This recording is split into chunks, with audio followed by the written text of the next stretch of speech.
বাংলাদেশ ইসলামী ছাত্র শিবিরের আজকের এই প্রকাশনা উৎসব আপনার কেমন লাগছে?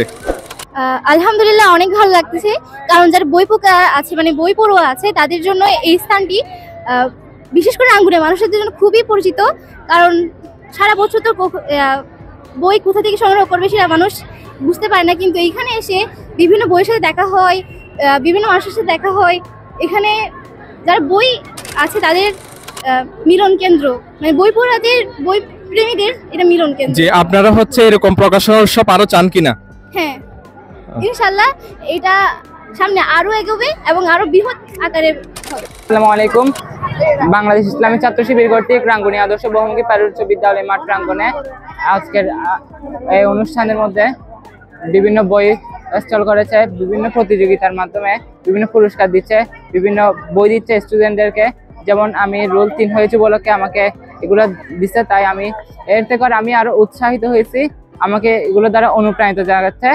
তাই বাংলাদেশ ইসলামী ছাত্র শিবিরকে আমি আমার পক্ষ থেকে আসসালামু আলাইকুম। আমি আজকে উপস্থিত হয়েছি রাঙ্গুনি আদর্শ বহুমুখী পাইলট উচ্চ বিদ্যালয়ের মাঠ প্রাঙ্গণে। আজকে সকাল উক্ত প্রাঙ্গণে এসে দেখতেছি আমাদের এত সুন্দর একটি আয়োজন 26শে জুলাই উপলক্ষে। এখানে বিভিন্ন বইয়ের স্টল হয়েছে।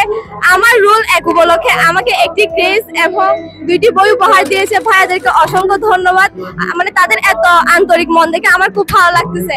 ভাইদেরকে আমি মন থেকে আজকের এই প্রকাশনা উৎসব আপনার কেমন লাগতেছে?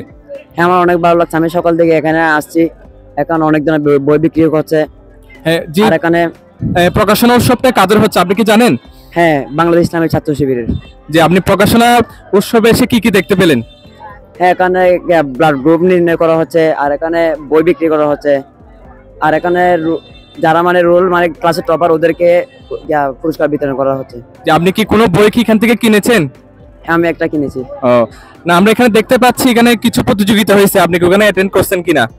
না, আমি করতে পারি, আমি ক্লাসে ছিলাম। জি, সামনে আরো প্রকাশনা উৎসব করলে আপনাদের জন্য ভালো হবে নাকি খারাপ হবে, এটা একটু অনুভূতি ব্যক্ত করবেন। ভালো হবে। জি ধন্যবাদ।